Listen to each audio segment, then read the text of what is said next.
Now, it's interesting to me that a lot of the people around here do not bind the macro buttons. I do. Yeah, some of them are more useful for certain people than others. I definitely, I know Jay Swish playing on PlayStation Pad. I think sometimes it's just easier to bind a macro than try to like cover two face buttons with your thumb. Yeah. I think for my particular case, I like binding those buttons because it allows me to more closely emulate the... Oh! Ooh. Well, breaks the throw. Just one straight hit will do it. The 2K. Round 2. There we go. Ready, go! Oh, you're not ready for PlayStation 1 Kage? It's not PlayStation. It's a Sega game. Was it Sega? Yeah, it's a Sega game. You don't know this is a Sega game? I am not a Virtua Fighter old head. So was this Dreamcast originally? Oh, buddy. What was it originally? Or Saturn? Oh, it just answered the question. What was it? What was Virtua Fighter originally on? Arcade. Oh, it was on original. Yeah. Of course. 32X Kage deep cut. That's right. That's right. Virtua Fighter 1 arcade only. First fully 3D fighter. They had to make proprietary technology. Did you ever play Virtua Fighter? I think it's Virtua Fighter 2 on Sega Genesis. I'm pretty sure the only Virtua game that I played besides this one is Virtua Quest. Oh, not a fighter. There we go. Oioron getting the first game. Oh, but here we go. Classic Mangocopter bullying. But you're going to get a Zuna drop for that. Ooh, nice low. Oioron just running some tight defense. He's going through these sets like he got somewhere to be. That's right. Oioron's been in the lab.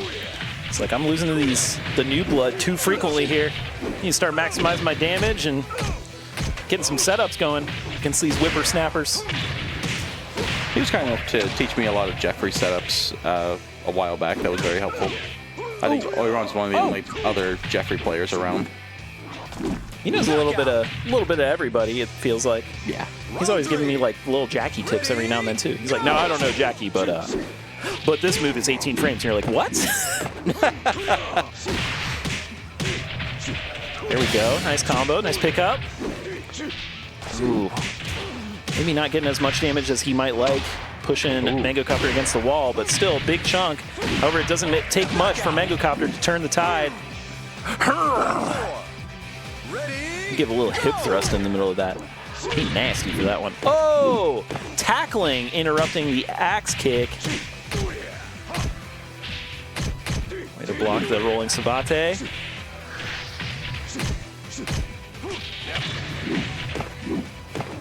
Nice little spin moves there from Wolf.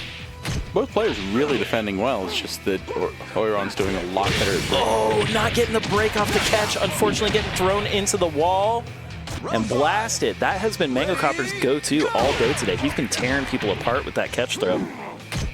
Catch throw, toss you into the locker. Give me your lunch money, he says. Finish.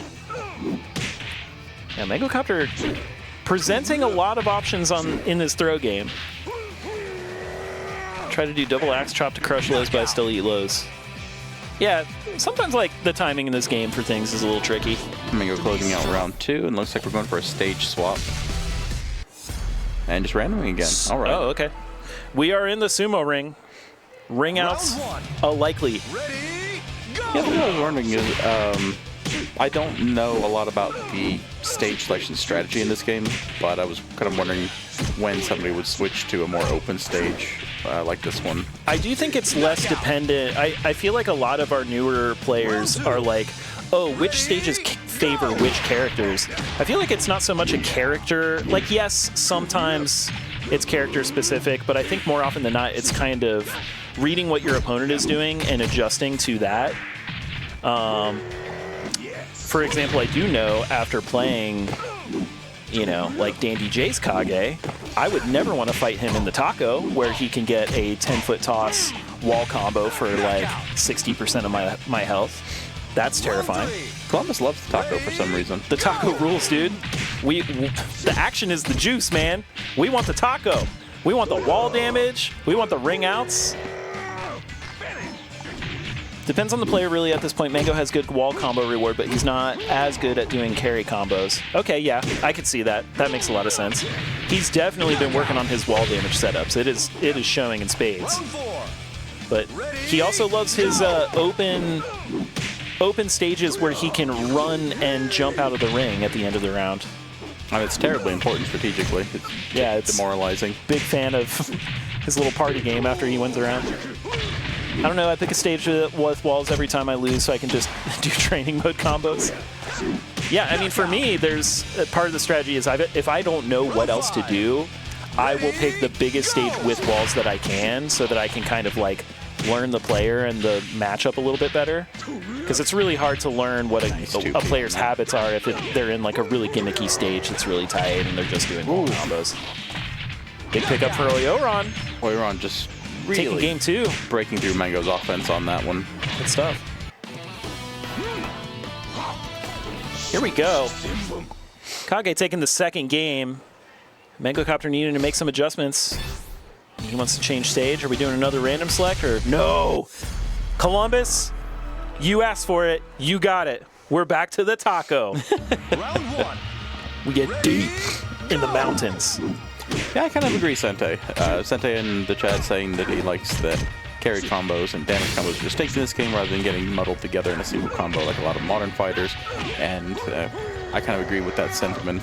One of the problems I have with a lot of the modern fighters is how a lot of characters get favorable setups and corner carry off of fairly optimal damage combos. Yeah, sometimes in Guilty Gear Strive, there'd be like the occasional glimmer of maybe not breaking the wall is the right choice. And then that would be like, no, breaking the wall is pretty much always the right choice. You want the positive bonus. Or worse, going back to Season 3, where every character pretty much got corner carry and wall break and hard knockdown off of any hit. Yeah, and getting carry versus getting wall damage in this game is huge. And playing off of your opponent's expectations. Nice throw. Oh, is that? Okay, not going to kill, but one touchy. Yep, getting the 2K. Here we go, Mangocopter working on a reset. Taco playing in his favor. See if he can get it in this round. But you play off of those expectations too. Like Jackie typically doesn't have a lot of carry, but sometimes people expect that and then get carried off stage.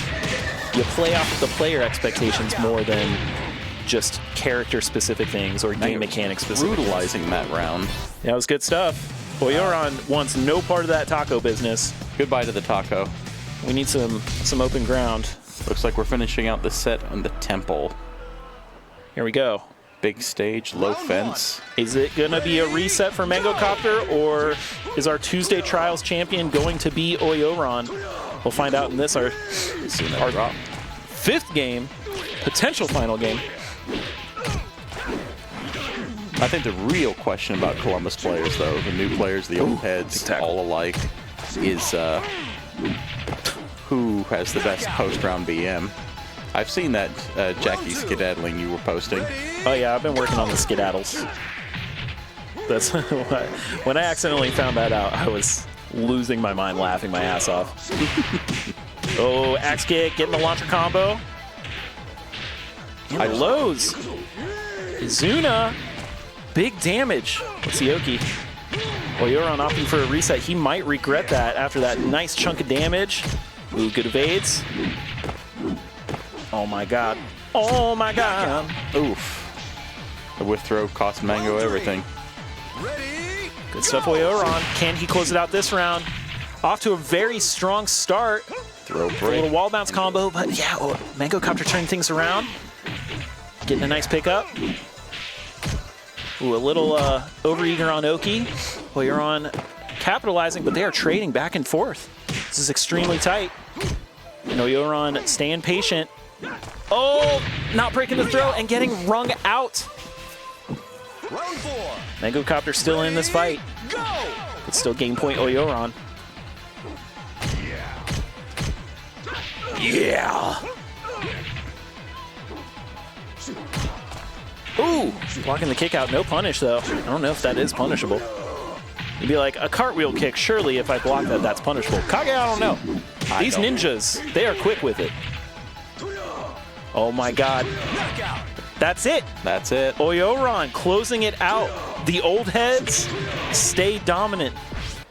Mangocopter just not having an answer for the patient, decisive play from Oioron. Or more importantly, for his greatest enemy, an open stage with no walls to bang people into.